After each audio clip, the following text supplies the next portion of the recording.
and the Metal Wanderlust. I actually don't know my genres very well at all. In terms of what's a very good starting point. You know? I think so. I try to just describe what I hear, right, and I guess go from the limited technical knowledge I have from dabbling myself. So in terms of the delays that you use, you record those direct in? Do you add them afterwards? What's your approach? For the most part, we have them on when recording because we want it to be as close to what we do live. Again, would have been my guess. I think I know of quite a number of guitarists I've spoken to and watched and played with, and over the years, a lot of delay guys are very much a sound engineer's worst nightmare because they insist on doing them to tape because you're actually feeling that echo and it affects your attack. It affects the way you're playing a riff. Yeah. Yeah, exactly. And we do want to take what we do when rehearsing. We want to bring that along with us into the studio. So yeah. Of course, there will be some post-processing, but for the most part, we want to do it live. Yeah, for sure. Look, in terms of researching this episode of Darkest Corners of the World and having a chat to a few of the bands that we're playing to tonight about what they're up to and their influences, their music, that type of thing, the desire to play live in these times is absolutely killing a lot of musicians, a lot of performers. But there's a lot of writing going on, guys. There's going to be a lot of girls and guys out there playing in bands who are just increasing both the quality and the quantity of their material. That desire to play is just going to come flooding out once people can hit the stages. One such band is Barcelona band Pripyat Escape. They released an album late last year, in 2019, called Antimateria. We've got a track to play for you called Lost off that particular album. You can get a hold of these guys at pripyatescape.bandcamp.com. That is Pripyat escape.bandcamp.com. These guys play some really modern metal with sort of progressive, industrial, some melodic influences going through there. The very, very interesting mix of kind of death-like vocals, but some really anthemic stuff as well. And you're going to hear that in this track "Lost" when they kick in. The industrial tinges will be heard in the introduction. The synth elements are peppered throughout, including there's a really cool looped beat intro that you just have to love. It's used predominantly as a supporting element in this song, but it really does modernize the sound and bring it into 2020. This is Pripyat Escape with Lost.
with us here on Darkest Corners of the World.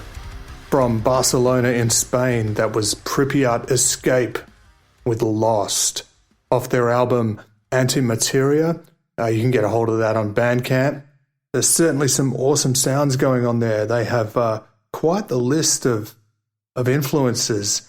Devin Townsend, Opeth, Rammstein, Dream Theater, lots of atmospherics, which is a real thread through this episode of Darkest Corners of the World. But yeah, check those guys out. Awesome stuff. And we still have with us O Band Official, FJ and MA from the band. Cool. So we've talked a bit about that atmosphere that you guys build, that epic feel, and to me, that's you need to be precise, but it's more about clever arrangement and very deliberate arrangement to build something like that. So, to what extent do you guys kind of jam out? To what extent do you compose? Tell me about your writing process, guys. Of course, there's a lot of jamming going on where we just make up stuff, parts of like music that we know we want to use at some point. But once we start to get things together, it's a matter of finding the right pieces. The pieces that fit the track that we're working on. Usually we have some kind of emotion that we work from. We want the track to express a special kind of emotion, and we let that emotion guide us. It's interesting you talk about emotion. A couple of people that I've played the album to, someone that I played Rod Glory to, texted me in after I sent it to him and said to me, I can't work out if he's angry or not. Which is, to me, a fucking great kind of underhanded compliment for essentially a death or a black metal vocalist. Tell us about, I'm a big fan of that particular song. Tell us about the emotion around that song in particular. Yeah, that's a hard one. Well, Gloria is like a long ensemble or a long take on despair. It's a dark place to be. I tried to convey that as best as I could without sounding too infuriating or too infuriated, to kind of bring something else to the table. But yeah, it's a long droning, piece of misery, really. And I love the way there's that kind of passage where you disappear, FJ. And then you come storming back at the end. Again, precision in arrangement. You can't write a 9-10 minute track without that kind of composition and that precision. So hats off. When we make music, we want to take the listener on a journey. It has to be some kind of journey. And this journey can be brutal and raw, like if you take SkamHan, that's a kind, it's a simple and raw track. And then you have Rød Glorie, which is a lot more dualistic in its expression. What's important for us is that we take the listener on a journey. Tell me about the final track on the album, guys. It's really synth-driven, Eleransis. Amazing track and quite a departure. Is that a sign of the future? Is it something different just for the end of the album? Tell me about where that fits in your development. It is the end of the journey. It's like a final death rattle, really. It's the quiet after the storm. Just something to round up everything, because everything is so diverse. So everything has to have a fitting end, and Allerances is that end. It's truly beautiful. So it's predominantly almost all synth, yeah? Am I correct in saying that? Yeah. There's actually a surprisingly amount of guitar in there. Yeah, there's a lot of sampled guitars. Well played, guys. Well played. I was completely fooled. If you don't mind me saying, the album is a huge step forward from that first EP. Now, that's by no means saying the EP was bad. It's a very, very strong first EP. I love it. but there's quite a difference, quite a journey going on to the new song. So what sort of time frame was there between the two sets of songs, between that EP and the new material? What was it, 4 years? The EP came out in 2017, and the material on the album, we kind of started writing that in late 17, early 18, I guess. Mm-hmm. Yeah, and we then continuously worked on the material until like a week before we went into the studio. Yeah. How do you personally kind of characterize the change in those two sets of material? How do you feel you developed? I'd say the EP is kind of what you might call a proof of concept, and the album is where we build on it. We try to expand the ideas, like the sketch to the painting kind of thing. Yeah, and I think the EP convinced us that we were on the right track as far as sound and composing goes. So we could take that experience and build on that for the album. Obviously the EP's got that kind of quite disturbing image on the front, and the second one, the album SkamHan has an amazing blurred image. What's going on with the artwork? Who did the artwork, and what's the concept there? First of all, the artwork has to reflect the music, and that's why they are.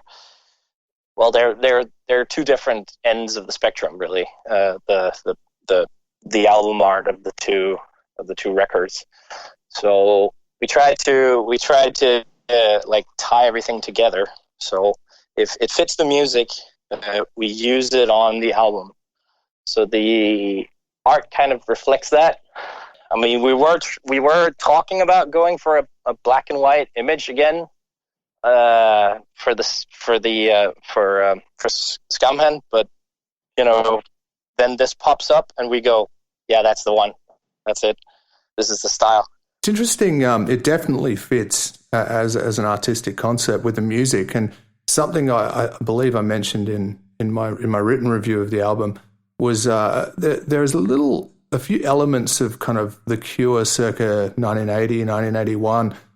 There's a very old album by The Cure called Faith, which has an odd kind of grey. I think it's kind of just a really out of focus, like a blade of grass in a house in the background. It's bizarre. You can't tell what it is.